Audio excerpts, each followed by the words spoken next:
Hello बच्चों। तो कैसे हैं आप सभी लोग? आई होप सभी लोग अच्छे होंगे। मेरा नाम है विपिन कुमार और आप सभी लोगों का स्वागत है हमारे यूट्यूब चैनल विपिन एजुकेशन में।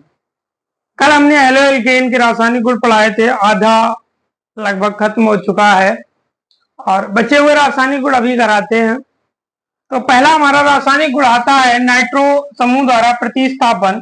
इसमें हम क्या करते हैं कि हेलो एल्केन अर्थात RH की क्रिया AgNO2 से करा देते हैं, सिल्वर नाइट्रेट से करा देते हैं। ठीक है, तो यहां पर क्या होता है कि R जो होता है वो हमारा प्लस होता है, X माइनस होता है और Ag प्लस होता है, NO2 हमारा क्या होता है माइनस होता है। तो AgX के साथ जुड़कर AgX बनाता है, AgX और R NO2 से जुड़ जाता है, RNO2। इसको हम कहते हैं नाइट्रो एल्केन। ठीक है बच्चों, इसको क्या कहते हैं? Nitro alkene. अब जैसे कि R की जगह पर हमने CH3 ले लिया और X की जगह पर Br, ये क्रिया हो जाएगी AgNO2 और R की जगह पर हमने क्या लिया था? CH3 और ये आपका हो जाएगा NO2। Ag और X की जगह पर हमने क्या लिया है? यहाँ पर Br लिया। ये देख सकते हैं, ये R की वैल्यू है, ये हमारे R की वैल्यू है और ये हमारे X की वैल्यू है। अब की बार में हम R की वैल्यू को C2H5 लेंगे और X की वैल्यू को Br लेंगे और AgNO2 से क्रिया कराते हैं तो हमको क्या मिल जाता है? यहाँ R की जगह C2H5 हो जाएगा और NO2 हो जाएगा प्लस क्या हो जाएगा बच्चों? AgBr हो जाएगा। जिस प्रकार से ये नाइट्रो एल्केन बना है उसी प्रकार से हम इसका नाम लिखेंगे तो नाइट्रोमेथेन लिखेंगे। क्या लिखेंगे बच्चों? इसका नाम अगर हम लिखना चाहें तो नाइट्रोमेथेन लिखेंगे और इसका नाम अगर लिखना चाहें तो हम नाइट्रो एथेन लिखेंगे। क्या लिखेंगे बच्चों? Nitro ethane. ये हमारा क्या है? नाइट्रो एथेन है और ये हमारा क्या है? नाइट्रोमेथेन है। इसके बारे में अगर हम लिखना चाहें तो हेलो एल्केन सिल्वर नाइट्राइड से क्रिया करके नाइट्रो एल्केन का निर्माण करता है। तो वही यहां पर लिखा हुआ है कि हेलो एल्केन सिल्वर नाइट्राइड से क्रिया करके नाइट्रो एल्केन बनाता है। इसे आप नोट करें। फिर अगली अभिक्रिया करते हैं कि हाइड्रोसल्फाइड समूह द्वारा प्रतिस्थापन। ठीक है बच्चों, इसे हटाते हैं। फिर अगला देखते हैं।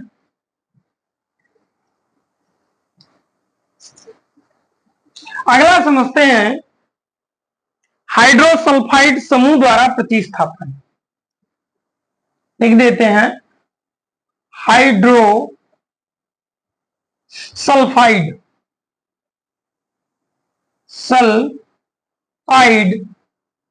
समूह द्वारा प्रतिस्थापन।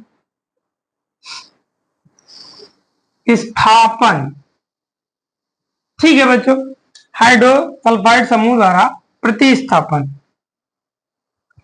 इसमें हम जो है थायो एल्कोहल का निर्माण करते हैं। थायो एल्कोहल का मरकैप्टन बनता है हमारा, मुख्य रूप से जो यौगिक बनता है लिखते हैं। तो हम क्या करेंगे इसमें? हम हेलो एल्केन RH की क्रिया KSH से करा देते हैं। किससे करा देते हैं? KSH से करा देते हैं। तो यहां पर फिर से वही रहेगा कि R प्लस रहेगा, X माइनस रहेगा और K प्लस रहेगा और SH हमारा माइनस रहेगा। K हमारे X के साथ मतलब पोटेशियम हाइड्रोजन के साथ जुड़कर KX का निर्माण करेगा। KX का अब हमारे पास बचता क्या है? RSH। क्या बचता है हमारे पास? RSH। इसको ही हम थायो एल्कोहल या मरकैप्टन कहते हैं। इसको हम क्या कहते हैं? थायो। इस तरीके से यहां लिख दे रहे हैं, थायो एल्कोहल। ठीक है बच्चों, या हम इसको क्या कह सकते हैं? मर कैप्टन। ये ज्यादातर थायो एल्कोहल और मरकैप्टन के नाम से मुख्य रूप से आपको पूछा जाता है। ठीक है बच्चों, अब जो हमारा बना है वो एल्किल मरकैप्टन बना है। क्या बना है हमारा? ये R S H. S H क्या है? मरकैप्टन है। आर क्या है? एल्किल है। ठीक है, तो हम इसे कह सकते हैं एल्किल मरकैप्टन। ठीक है, तो हम इसको लिख देंगे। अब आर की जगह हम क्या लेंगे? CH3 लेंगे और X की जगह Br प्लस KSH और क्रिया कराएंगे तो R की जगह पर CH3 लिया गया है और SH बना रहेगा, K रहेगा और X की जगह पर Br लिया गया। उसी प्रकार से दूसरी अपक्रिया देखते हैं। R की जगह C2H5 कर लेंगे और X की जगह हम Br रखेंगे। Br हम हर बार इसलिए रखते हैं क्योंकि यहाँ पर हम एक यौगिक पढ़ेंगे एथिल ब्रोमाइड। ठीक है, तो ये उसके लिए ज्यादा सहायक होता है। आप एक्स की वैल्यू कोई भी हाइड्रोजन लिखे हुए ले सकते हैं, फ्लोरीन, क्लोरीन, ब्रोमीन और आयोडीन मुख्यतः। ठीक है, तो KSH से हम क्रिया करते हैं, क्या बन जाता है हमारा? C2H5SH, C2H5SH plus KBr। क्या बन गया हमारा? C2H5SH और KBr। चलिए फिर इसके बारे में अगर हम लिखना चाहें तो हम क्या लिख सकते हैं? हम लिख सकते हैं कि हमने हेलोएल्केन की क्रिया किससे कराई है? KSH से कराने पर, पोटेशियम मरकैप्टन से कराने पर क्या बनता है? एल्किल मरकैप्टन बनता है। तो लिख देंगे कि हेलोएल्केन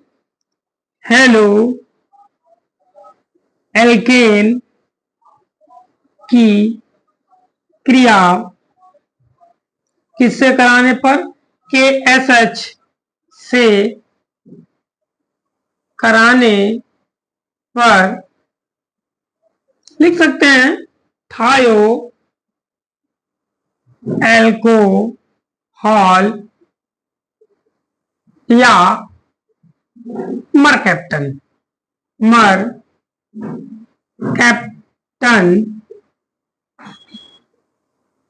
बनता है। ये भी हमारी क्या कंप्लीट हो गई है। अब आप इसे भी नोट करें, फिर अगली अपक्रिया करते हैं।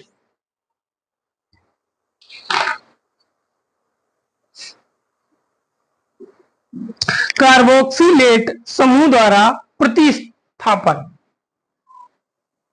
इसे हटाते हैं, फिर आगे बढ़ते हैं।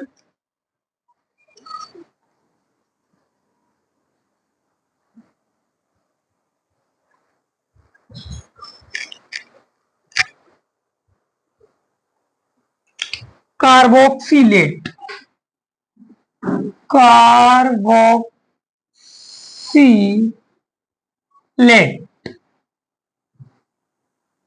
समूह द्वारा प्रतिस्थापन। ठीक है बच्चों, कार्बोक्सिलेट समूह द्वारा प्रतिस्थापन में हम क्या करते हैं कि जब हम हेलोएल्केन अर्थात RX की क्रिया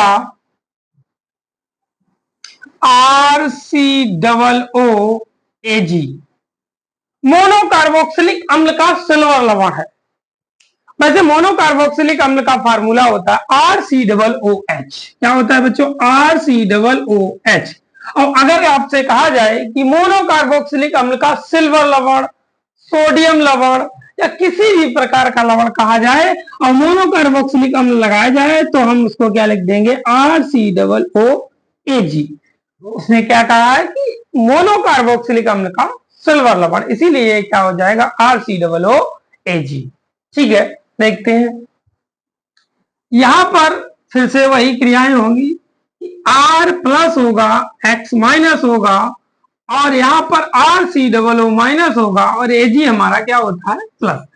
अब ये X किससे जुड़ जाएगा? इस AG से जुड़ जाएगा तो क्या बनाएगा? AG X का निर्माण करता है।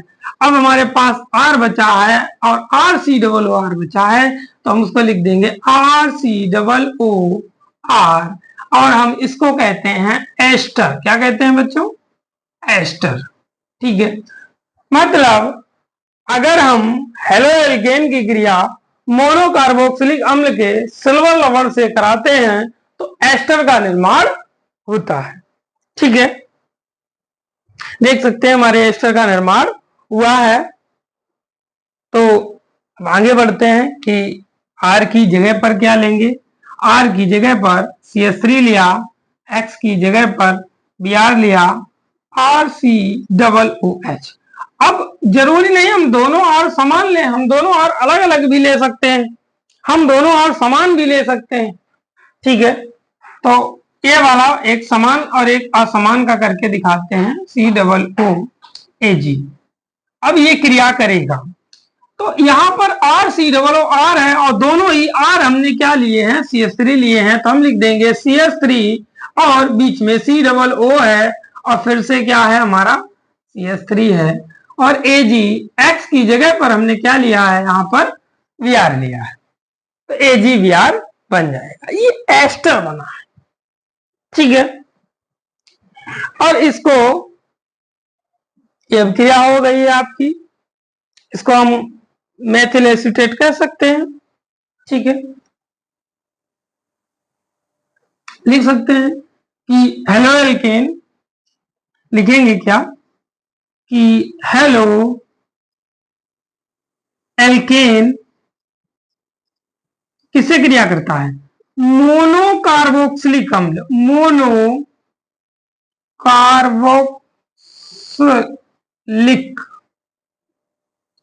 अम्ल के सिल्वर लवण से क्रिया करके किसका निर्माण करता है, एस्टर का निर्माण करता है। नोट करें, फिर अगली अभिक्रिया देखते हैं हमारी निराकरण अभिक्रिया को। निराकरण अभिक्रिया, निराकरण अभिक्रिया देखते हैं क्या होता है निराकरण अभिक्रिया में। निराकरण अभिक्रिया में कोई भी हेलो एल्केन क्रिया करता है पोटेशियम हाइड्रोक्साइड से। ठीक है, देखते हैं कोई भी हेलो एल्केन। ठीक है, और यहां पर ऐसा हेलो एल्केन हमको चाहिए जिसमें कम से कम 2 कार्बन तो होने चाहिए। ठीक है, देखते हैं। तो पहला हमने ले लिया है CH3 सिंगल बॉन्ड CH2 और सिंगल बॉन्ड Br। ठीक है, ब्रोमो एथेन है, ये पोटेशियम हाइड्रोक्साइड से क्रिया करेगा। निराकरण अभिक्रिया में एल्कीन बनता है। क्या बनता है, एल्कीन बनता है। एल्कीन क्या होते हैं, जिसके 2 कार्बन परमाणुओं के बीच में द्विआबंध होता है, डबल बॉन्ड होना चाहिए, वही एल्कीन होगा। इसमें हम क्या करेंगे कि अगर हम इसको CH2 लिख दें तो यहां से एक हाइड्रोजन निकल जाएगा, ये CH2 है ही हमारा और ये Br है, पोटेशियम ये प्लस होता है और ये OH, ये आपका KBr का निर्माण करता है, KBr, और ये वाला हाइड्रोजन इस OH से जुड़कर H2O बनाता है। ठीक है, अब हमारे पास क्या बचा, CH2 सिंगल बॉन्ड CH2। तो अब इसने एल्कीन बनाया है तो CH2 डबल बॉन्ड CH2 कहेंगे, तभी ये एल्कीन हमारा कहलाएगा। ठीक है, समझ रहे हैं, जब तक डबल बॉन्ड नहीं है तब तक ये एल्कीन नहीं है। निराकरण अभिक्रिया में कोई भी हेलो एल्केन एल्कीन का निर्माण करता है पोटेशियम हाइड्रोक्साइड से क्रिया करके, और वो एल्कीन कैसा होना चाहिए, इसमें कम से कम 2 कार्बन होने चाहिए, तभी वो एल्कीन का निर्माण करता है। क्योंकि एल्कीन की डेफिनेशन ये होती है कि एल्कीन वो होते हैं जिसके दो कार्बन परमाणुओं के बीच में डबल बॉन्ड होता है, और कार्बन परमाणु ज्यादा भी हो सकते हैं, एक कार्बन परमाणु से काम नहीं चलने वाला है। अगला एग्जांपल इसका देखते हैं। अब की बार हमने कार्बन की संख्या बढ़ा ली है। CH3 single bond CH2 single bond CH2 और सिंगल बॉन्ड Br। हमने फिर से पोटेशियम हाइड्रोक्साइड से क्रिया कराई है और देखते हैं क्या बनता है। इसमें भी वही होगा, इसमें ये पोटेशियम इस ब्रोमीन से मिलकर KBr बनाएगा और हमारा एक हाइड्रोजन। अब हाइड्रोजन कहां से जाना है, हाइड्रोजन हमको कहां से उठाना है, इस बात का हमको विशेष करके ध्यान देना पड़ेगा। तो इस बार हम हाइड्रोजन यहां से उठाएंगे। ठीक है, देखते हैं। तो एक हाइड्रोजन हमने यहां से उठा लिया है और इस OH में मिला दिया है, तो ये हमारा क्या हो गया है, H2O। ठीक है बच्चों, अब हमारे पास बचा है CH3, यहां से हाइड्रोजन उठाया है, सिंगल बॉन्ड CH2 था, एक हाइड्रोजन चला गया, CH बचा है। अब डबल बॉन्ड CH2, तभी जाकर इसकी बैलेंसी पूरी होती है। CH3 3 और 1 4, इसमें 1 2 3 और 1 4, इसका 2 और 2 4, 2 हाइड्रोजन या 2 बॉन्ड संभव होने चाहिए। देखते हैं अगला तीसरा एग्जांपल, यही मुख्य एग्जांपल है। CH3 single bond CH2 single bond CH2 और सिंगल बॉन्ड CH2 और सिंगल बॉन्ड Br। इसकी क्रिया हमने फिर से उसी से करानी, सारी चीजें सेम बनेंगी, बस इसमें थोड़ी सी दुविधा है। यहां पर सर्ट-जेफ का नियम लगता है। सर्ट-जेफ का नियम कहता है कि पोटेशियम एल्कीन बनेगा। अब एल्कीन में द्विआबंध कहां पर लगेगा, कहां वाला सही एल्कीन होगा, भाई लगा तो हम कहीं भी सकते हैं। तो एल्कीन कहता है कि जिस द्विआबंध के पास ज्यादा से ज्यादा एल्केन होंगे, CH3 होंगे, Fe2H5 होंगे, वही एल्कीन मुख्य उत्पाद होगा। पाद में बना हुआ एल्कीन, और आप कोई भी एल्कीन वहां पर बना ले तो वो सह उत्पाद कहलाएगा। देखते हैं, बन गया हमारा, एक तो KBr 12 बनेगा, दूसरा हमारा H2O बनेगा। अब एल्कीन बनाना है इन 4 कार्बन परमाणुओं के बीच में, तो पहला हम बनाते हैं CH3 single bond CH double bond CH और सिंगल बॉन्ड CH3। ठीक है, इसमें जो एल्कीन है ये डबल बॉन्ड है और इसके पास में एक और 2 एल्केन जुड़े हुए हैं। एक और हम इसका उत्पाद बना के देखते हैं। हमने लिख दिया CH2 single double bond CH single bond CH2 single bond CH3।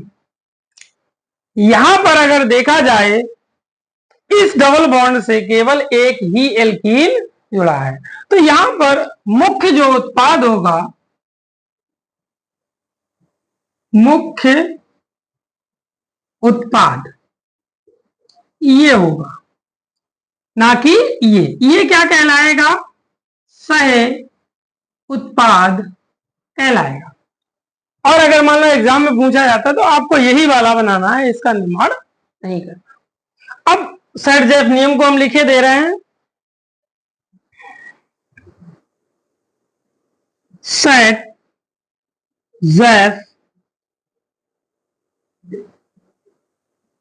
का नियम। सेट-जेफ का नियम कहता है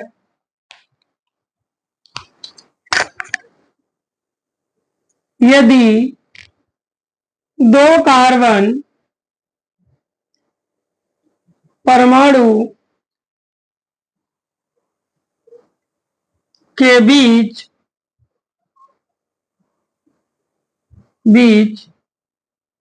द्वि आबंध है, ऐसा आबंध है, द्वि आबंध है, तो जिसके पास अधिक एल्केन होंगे, अधिक एल्केन होंगे, वही एल्कीन मुख्य उत्पाद माना जाएगा,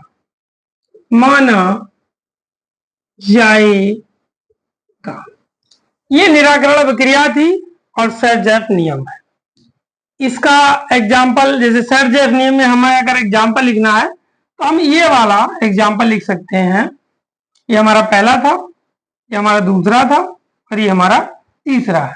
ठीक है, तो सेट-जेफ का नियम अधिकतर पूछता है, निराकरण अभिक्रिया भी पूछता है, तो मैं यहां से एक एग्जाम्पल करके छोड़ सकते हैं। अगर सेट-जेफ नियम पूछता है तो ये थर्ड वाला एग्जाम्पल हमको बनाकर देना पड़ेगा और आपको जो उत्पाद बनाना होगा एल्कीन में, वो ये वाला मुख्य उत्पाद बनाना होगा। ठीक है बच्चों, आगे आते हैं। अब आगे करते हैं हम इसकी अपचयन अभिक्रिया। निराकरण अभिक्रिया बहुत अच्छी है, बहुत ज्यादा एग्जाम में पूछी जाती है और सेट-जेफ के नियम के नाम से ज्यादातर पूछी जाती है। इसमें हेलो एल्केन जो है हमारा किससे क्रिया करता है, पोटेशियम हाइड्रोक्साइड से क्रिया करता है और एक एल्कीन का निर्माण करता है। ठीक है, देखते हैं अगला क्या करना है कि अपचयन अभिक्रिया। अपचयन अभिक्रिया में क्या होता है देखते हैं भाई। अपचयन अभिक्रिया में हमारा हेलो एल्केन जो है का अपचयन होता है निकिल उत्प्रेरक की उपस्थिति में और एल्केन बनाता है। क्या बनाता है भैया, हेलो एल्केन का अपचयन होता है दो हाइड्रोजन परमाणुओं के साथ और किसकी उपस्थिति में, निकिल उत्प्रेरक की उपस्थिति में होता है। ठीक है, और ये टेम्परेचर यहाँ पर 525 केल्विन का रहता है, तो यहाँ एल्कीन बनाता है। क्या बनाता है, नहीं एल्कीन नहीं, एल्केन बनाता है। अच्छा, एल्केन के दो फार्मूले, एक R सिंगल बॉन्ड H और एक R सिंगल बॉन्ड R। ठीक है, तो यहाँ दो R तो हमको नहीं मिल रहे हैं, एक R और एक H यहां से निकाल लेते हैं तो R सिंगल बॉन्ड H बन जाता है और प्लस एक H बचा है उसको X से जोड़ देते हैं HX, और ये हमारा क्या बना है, एल्केन बना है। क्या बना है बच्चों, एल्केन। R की जगह पर हमने CH3 लिया है और X की जगह पर Br लिया है, प्लस दो हाइड्रोजन लिए जाएंगे और निकिल उत्प्रेरक की उपस्थिति रहेगी। टेम्परेचर 525 केल्विन का रहता है। तो एल्केन में R की जगह CH3 लिया है, उसमें एक हाइड्रोजन और जुड़ जाएगा, CH4 हो जाएगा। इसको हम क्या कहते हैं, मेथेन कहते हैं।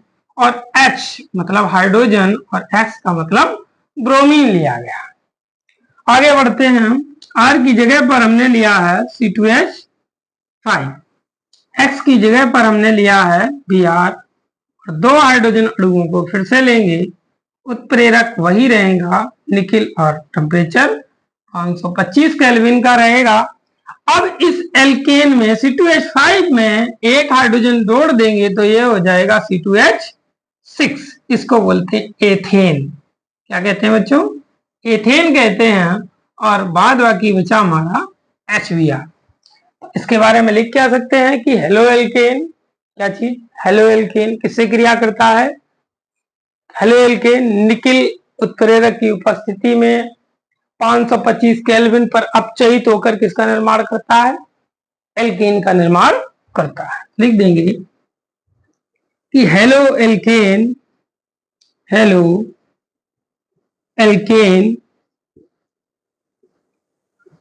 निकिल, मतलब बोले तो एनआई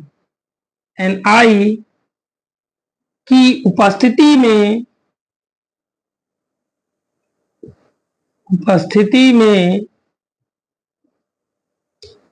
525 केल्विन पर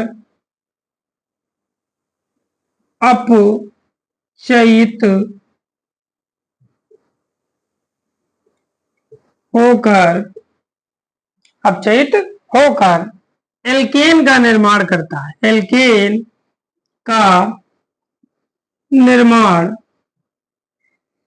करता है। ये आपका अपचयन अभिक्रिया हो गई हेलो एल्केन की, नोट करें। फिर से आगे बढ़ते हैं। अभी धातुओं के साथ अभिक्रियाएं बाकी हैं और मेन कंपाउंड हमारा यहाँ पर गिगनार्ड अभिकर्मक होता है। बहुत मोस्ट इंपॉर्टेंट है, यहां से जो गिगनार्ड अभिकर्मक बनेगा उसकी हम ढेर सारी अभिक्रियाएं देखेंगे पूरे सिलेबस में। ठीक है, आगे बढ़ते हैं। धातुओं के साथ अभिक्रिया, इसमें कुछ ज्यादा लिखने जैसा नहीं है। धातुओं के साथ समझते हैं कि धातुओं के साथ जब हम अभिक्रिया करेंगे, लिख देंगे कि धातुओं से अभिक्रिया, किसकी अभिक्रिया? हेलो एल्केन की अभिक्रिया। हेलो एल्केन की धातुओं से अभिक्रिया, धातुओं तो ढेर सारी है, सोडियम है, पोटेशियम है, मैग्नीशियम है, ढेर सारी है, लिथियम है। तो मुख्य रूप से हमको दो पढ़नी है, एक सोडियम और एक मैग्नीशियम, जो मोस्ट इंपॉर्टेंट है, परीक्षा की दृष्टि से काफी मात्रा में पूछी जाती है। ठीक है, देखते हैं। धातुओं में सबसे पहली सोडियम से क्रिया, किससे क्रिया? सोडियम से क्रिया। ठीक है, देखते हैं। सोडियम हेलो एल्केन से क्रिया करेगा, Na। अब यहां पर हम दो हेलो एल्केन ले लेंगे, RH। ठीक है, और जब दो हेलो एल्केन लेंगे तो दो ही हमें सोडियम लेने पड़ेंगे। ठीक है, ये क्रिया जो होती है वो शुष्क ईथर की उपस्थिति में होती है, शुष्क ईथर की उपस्थिति में होती है। बच्चों यहां पर ये R प्लस होता है, X माइनस होता है, Na तो हमारा प्लस होता है, दो हैं, दोनों ही प्लस होते हैं। R प्लस होगा, X माइनस होगा। दो सोडियम के अणुओं को इन दोनों हाइड्रोजन के अणुओं से जोड़ दिया जाता है, तो हम कह सकते हैं कि यहाँ पर 2Na X बन जाएगा और R सिंगल बॉन्ड R बचा है हमारे पास, R सिंगल बॉन्ड R। इसको हम क्या कहते हैं? एल्केन कहते हैं। क्या कहते हैं? एल्केन। मतलब कहने का यह है कि अगर हेलो एल्केन सोडियम से क्रिया करता है, सोडियम धातु से क्रिया करता है, तो किसका निर्माण करेगा? एक एल्केन का निर्माण करता है। तो लिख देंगे R की जगह CH3 और X की जगह Pr, 2Na प्लस R की जगह CH3 और X की जगह पर Br। उपस्थिति शुष्क ईथर की रहेगी, R सिंगल बॉन्ड R, और दोनों ही R को हमने क्या लिया है? CH3 लिया है। तो ये हमारा क्या बनता है? एथेन। भाई दो कार्बन होते हैं, दो कार्बन से एथ होता है, सिंगल बॉन्ड का N जोड़ेंगे तो क्या हो जाएगा? एथेन हो जाएगा। और 2Na Br, क्योंकि X की जगह पर हमने क्या लिया है? Br लिया है। अब इसके बारे में लिख लेते हैं। तो लिखेंगे कि हेलो एल्केन सोडियम से क्रिया करके एल्केन बनाता है। क्या बनाता है? लिख देंगे कि हेलो एल्केन शुष्क ईथर की उपस्थिति में, शुष्क ईथर की उपस्थिति में सोडियम से क्रिया करके, सोडियम से क्रिया करेगा। क्रिया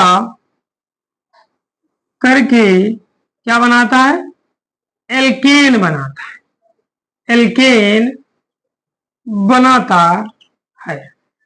और एक मोस्ट इंपॉर्टेंट जो चीज है वो इसे हम क्या कहते हैं, वुड्स अभिक्रिया, वुड्स अभिक्रिया भी कहते हैं। ठीक है, तो इनमें से क्या कहेंगे, वुड्स अभिक्रिया भी कहते हैं। इसे क्या कहते हैं, वुड्स अभिक्रिया, मोस्ट इंपॉर्टेंट, इस नाम से ही पूछी जाती है। ठीक है, मोस्ट इंपॉर्टेंट अभिक्रिया है। ठीक, नोट करें। अगली अभिक्रिया करते हैं, मैग्नीशियम के साथ अभिक्रिया जो ग्रिगनार्ड अभिकर्मक बनाती है।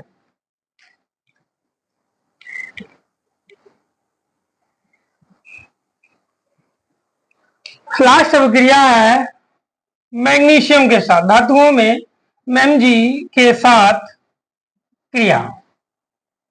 बच्चों देखो, हेलो एल्केन RH होता है, मैग्नीशियम से क्रिया कर जाता है और ये Mg इन दोनों R और X के बीच में आ जाता है। इसको लिख सकते हैं R single bond Mg single bond X। इसको हम कहते हैं ग्रिगनार्ड अभिकर्मक, ग्रिगनार्ड अभिकर्मक। R की जगह पर हमने CH3 लेना है, या हम C2H5 भी ले सकते हैं, C2H5। X की जगह पर Br लिया है, प्लस मैग्नीशियम से क्रिया कराई है, तो हमारा क्या बन जाएगा, R की जगह पर C2H5 single bond magnesium single bond bromine. एक ग्रिगनार्ड अभिकर्मक बन गया हमारा। ये भी बहुत ज्यादा इंपॉर्टेंट, अभी ये बन गया है तो इसको हर चैप्टर में 2-2 4-4 बार पढ़ने को मिलता है और संभवतः ये हर वर्ष पूछा जाता है, किसी ना किसी टॉपिक के माध्यम से, किसी न किसी चैप्टर से ये पूछ लिया जाता है, तो इस पर विशेष ध्यान रखना। ठीक है, अच्छा, ये क्रिया जो होती है वो शुष्क ईथर की उपस्थिति में होती है। लिख देंगे शुष्क ईथर, लिख सकते हैं कि हेलो एल्केन, हेलो एल्केन शुष्क ईथर की उपस्थिति में, ईथर की उपस्थिति में मैग्नीशियम मतलब Mg से क्रिया करके क्या बनाता है, ग्रिगनार्ड अभिकर्मक बनाता है। और ग्रिगनार्ड अभिकर्मक क्या होता है, RMgX। ये मोस्ट इंपॉर्टेंट है। यहां पर हमारे हेलो एल्केन की अभिक्रियाएं समाप्त हो जाती हैं, इसे आप नोट कर लें। बस एक अभिक्रिया रह गई है आपकी, नाभिक स्नेही प्रतिस्थापन अभिक्रिया। इसमें SN1 और SN2 आता है और उसमें डिफरेंस भी आता है, डिफरेंस अंतर बहुत ज्यादा पूछता है, तो इसको नेक्स्ट वीडियो में कवर करते हैं। और अगर हमारा वीडियो अच्छा लगा है, चैनल को लाइक करें, सब्सक्राइब करें, ठीक है, जिससे कि हमारे जो नए वीडियो हैं आप तक पहुंचते हैं।